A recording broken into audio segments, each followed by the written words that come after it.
Hi Pete. Yeah, so load your model in. I presume this is to scale. Doesn't need to change scale. Okay. You would have already preset your settings up when you first buy your resin printer and set this software up. So all this stuff here, which is obviously all your printer settings, your resin, all your different print times and stuff. Every resin you use is different. No different to when you buy filament. It's trial and error until you find what works. Okay. To save on cost, I always hollow out.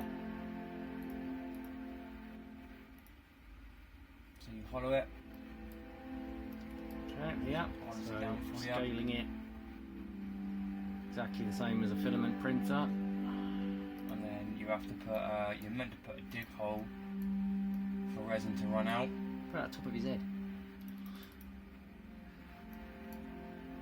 That's his bum, that's not going to... Oh, okay. Okay.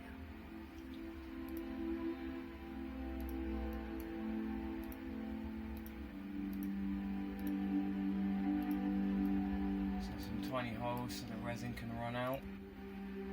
Because obviously it dunks and submerges, so eventually your last layer will seal and seal a bunch of resin in there. That's why you have to put a hole in. This doesn't need supporting, apparently. Is that right? Nope. Yeah, it should work without support, so I've said it spent all was- morning modelling it. Just check.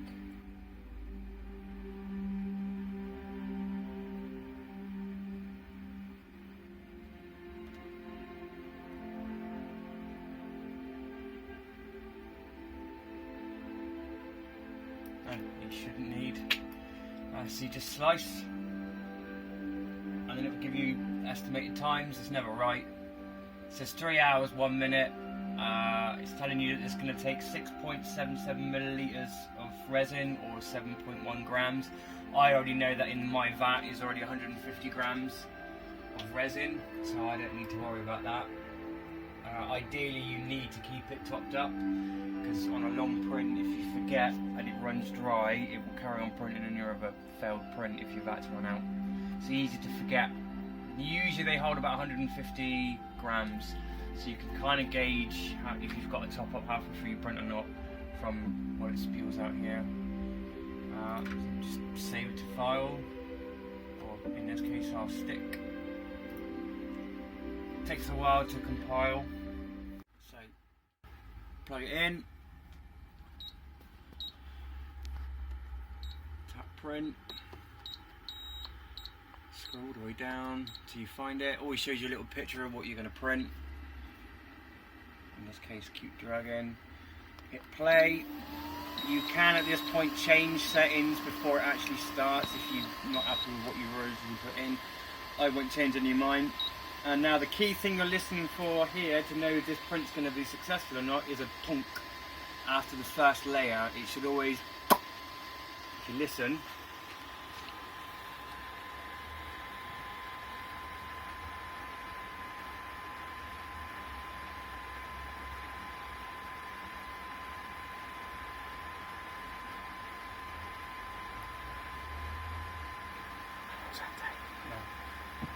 Hear it? Hear that? Yeah. That's it. That way you know your print's going to be fun. Always on the first. You've got to always hear that. You'll hear it again now.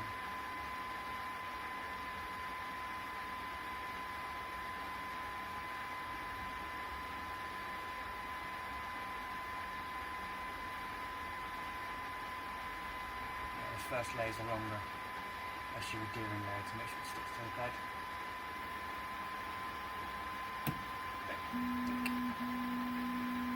And then number 3. So always 3 long layers for your base, and then after that it's just like 6.5 seconds. Okay. Print's done. Now coming out the resin. Looking quite good. Next he's going to need a wash.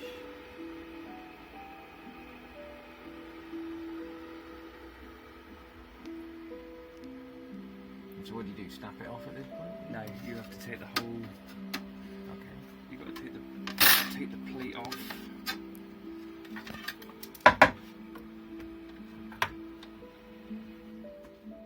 Gloves are important because you don't really want this stuff on your hands. Doesn't taste particularly nice.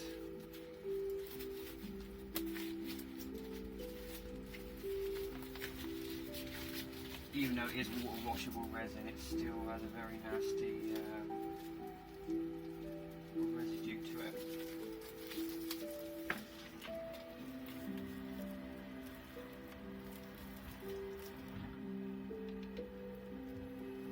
I always let mine drip off a little bit,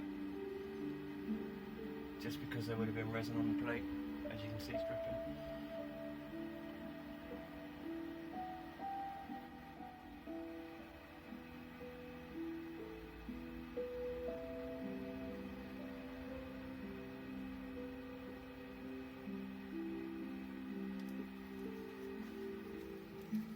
There it is.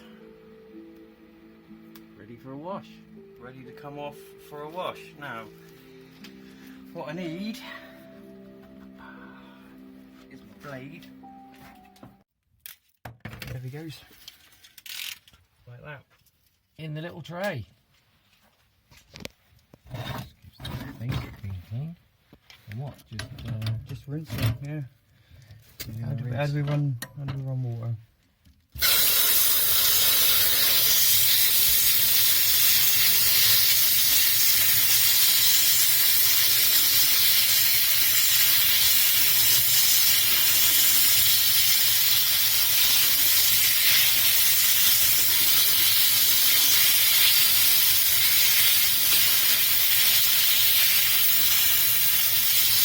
That's it. It fills.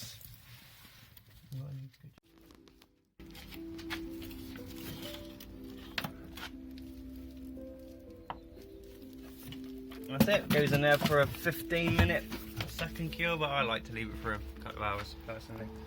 That's it.